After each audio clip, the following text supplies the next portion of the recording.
So I remember at synagogue, and then I had an abortion at the synagogue.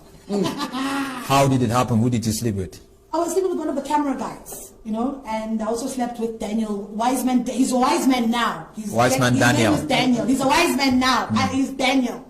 So I was pregnant. So hold on. Hold on. I laugh because I've slept with most of them.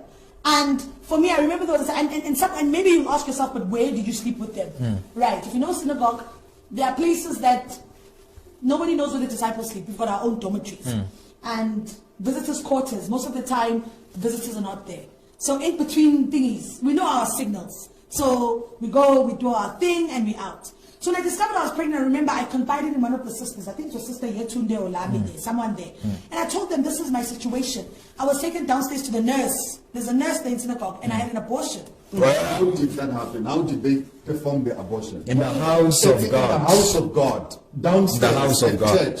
Now, how was the process? No. I went there and, because I was now not seeing my period, I was sick and everything. Then they took the test and I was pregnant. And then they called in another doctor to come in. And then I remember they used the old way of termination, the one where there's a steel, where they pull something out. Yeah.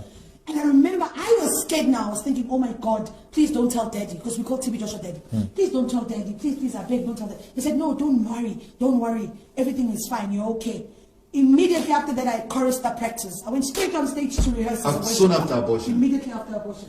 As if nothing ever happened. But when you see people going there, and you see T.B Joshua calling them out, so you've got a spirit of lust. Yeah. You've got this. Yeah. Very Sister Sitley. She's seen him on the altar. Right in the house. Right in the house. Yeah. Some of the sisters that I stayed with at synagogue don't have wombs.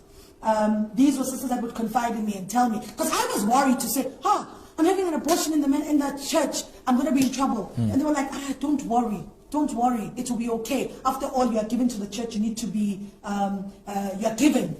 Because I was told I was supposed to stay there for a very long time. Yeah. You know? And for me, it was a way of life where you see, disciples don't get married.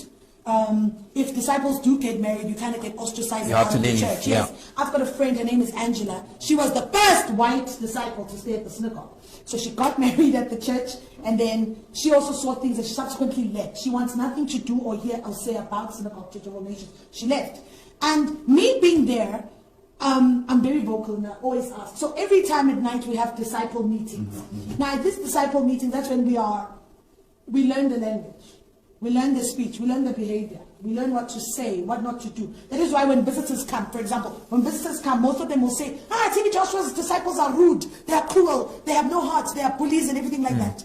But the main thing is, we told what to do, what not to do and what not. And the most amazing thing is, you are assigned. For example, if they say there's a special group coming from South Africa, you are assigned to this group, you must be in charge of them. There are certain visitors, some visitors don't come to the dining hall. Some visitors don't come to the dining hall because everyone sits in a normal dining hall. Yeah. Some visitors, you are assigned to go issue and give them their food in their rooms, be it breakfast, lunch, or supper. They just don't come to the dining hall. Females are attached to male. However, you are just attached. It's not like female to female. No, for example, I'm from South Africa, so if South Africans are there, they'll attach me to say, maybe they'll understand me better. And I'm very eloquent, I speak well, so I'll be attached to say, you look after that person and make sure that person is fine. Whatever that person wants you to do. What is whatever? Whatever they want you to. Now, you were there. Yes. You were assigned to this rich man. Yes. And then the wife walked in on you. Oh my God, yes. Yes. I wish I could take my clothes off to show you. So I think my parents remember this because I was flown in from synagogue because my buttocks, like the left and the right, have burn marks, right? I was burnt with hot water. I was burnt with hot boiling water. Because unfortunately for me, this rich businessman, he is a South African. He is in South Africa. A lot of people know him in South Africa. He is in South Africa. He went to T.B Joshua. He went to T.B Joshua's and I was assigned to look after him. And it so happened I was caught in the act with the businessman. How did it happen? By the wife. You know? Are you guys allowed to do that? They said take care of him. So take care of him. So it was sexuality, whatever. So it's kind of like normal with some of the girls within the church. It's like it's an unspoken, okay, normal thing. Yeah. That is the altar. So for me, I was there and I was busy. I was on top of the man. I was busy. And the next, I could feel, it's like I felt as if cold water burnt me. Like, you know. But now remember in the dining hall, if you've been to synagogue, you know, there's always an urn. that's boiling with hot water, Okay. 24/7. Yeah. So I think that woman went there, took water, and then she came. As That's I his got wife. Yes, and splashed me, you know. And when I was splashed with that water, so I quickly got dressed, and then I ran down. So I ran and I reported this incident, right? And then I was taken to Daddy's office, T.B Joshua's office.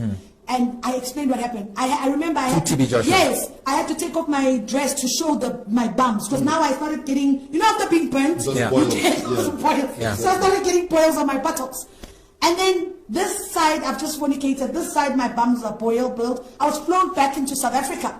So I flew back to South Africa, and I remember I was taken to one of the private clinics here because I had 3rd-degree burns. And when I was released from the private hospital, I had to go home to heal. So if my mom and my siblings can remember this, I would walk around the house naked because I couldn't. It needed to be exposed to cold air because Yeah. it would damage Heal. itself and Yeah. do whatever.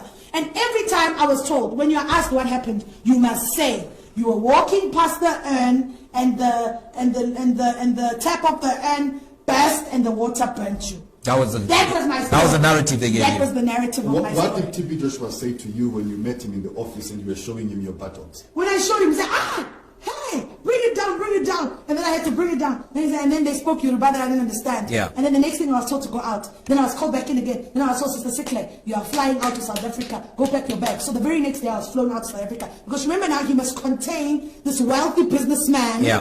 who's funding, just And bringing the lots of scandal. money. Yeah. So to them, they were told that I was chased. Because I was caught Yeah, in the act. you forced yourself or But for something. me, I knew that I had to go get better. And after I got better from my healings of my buttocks, I went back Okay. to synagogue. Because I stayed, I think, for about a week or two. Then I flew back to synagogue and I was there at synagogue. You know, and I remember Jabu Songwani from Joyous Celebration. Yeah. He came to synagogue with his crew. And when he saw me, he's like, what are you doing here? As beautiful as you are, a South African, what are you doing here? And I kind of briefed him. I said to him, Jabu, I want to go back home. I'm not happy here. He's like, so why aren't you going home? And I'm like, but I can't. You don't Because remember, understand. He wouldn't understand. And I can't really talk much. I'm like, I can't because my passport, when you get there, your passport and everything stays in the office. I'm like, my passport and everything is there. They take it away intentionally. Yes. And I'm like, but I want to go home. And I remember Jabu, he was there because he was shooting, him and Joyous, a few members of Joyous Celebration. They were shooting the song, God's time is the best time. So Jabu kept on saying to me, something is wrong with this church. You need to leave. And I'm like, I wish I could leave, but I couldn't. So now I think some of the disciples saw that I was continuously talking to Jabu and the Joyous Celebration members. Then I was reported at the office. Then I was told I'm no longer allowed to be seen with them. I was assigned to a different group. That's when I bolted out. And I remember T.B Joshua was walking to his room. So his bedroom is right at the end of the church. So he sleeps alone there. And I followed him up and I He was... sleeps alone with his wife? No. Disciples are at one level floor and then the wife is on a different level floor. They don't sleep together in the same. He's alone, right at the top end of the church. So I was following, running up to say, because now I want to go back to South Africa. I don't like being here. Because I remember Jabu Songwani saying, you now look like a Nigerian, even your English, everything. And I'm like, I want to go home. I don't want this anymore. Hey, so now I'm when I want something, I want something. You know, so I think I kind of provoked or pissed him off, and the next thing, I don't know what happened. I was boom. T.B Joshua hit you. Yeah. And then I kind of felt that. But then I remember when he walks these disciples, so I fell onto somebody. And I went to my room, I was upset. And then obviously the sisters came and said, don't mind, holy anger. You know he's your father. You know a father disciplines a child. You are a child now. So please understand. So I had to stomach it in and I was like, okay. All right, fine. But I still wanted to go home. Right. You know, then we were taken to the prayer mountain. And this for me was always something that I questioned, to say the prayer mountain that visitors go to is not the prayer mountain that T.B Joshua goes to. How's that? You know, it's completely different. They might show you old furniture and say, remember it's a script. Yeah. When you come to Prayer Mountain, we'll say, okay, everybody, praise the Lord. That's what we say. Good morning, praise the Lord. On your left-hand side, this is the place where T.B Joshua, man of God, prays. And it's old. But that is not the one. Where he prays, God, I have seen with my own eyes. Is that where you used to swim naked? Please, that is where, ask Bisola, she will tell you. There, you don't know whether it's human being or fish that is there. You don't know what is going on there, but it's diabolic. You know, and that is where many people's pictures are there.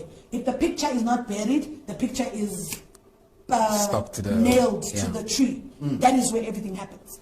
But now for us, it's like, you look at back now and you say, but, like I always pinch myself and I say, but Sihle, like you end up thinking that you're making up stories. Yeah. Because you don't believe that you were in there, you were in it, you were in there. I mean, like when these people were made wise men, I laughed my head off. I was like, even me, I could have been wise woman if I wanted to. Yeah. And you ask yourself, why is it that the disciple girls that are there are not married? Why is it that the disciple girls that are there don't have children? Because many have lost wombs in that process. Many disciples who came there with sicknesses. I've seen disciples die, dead bodies.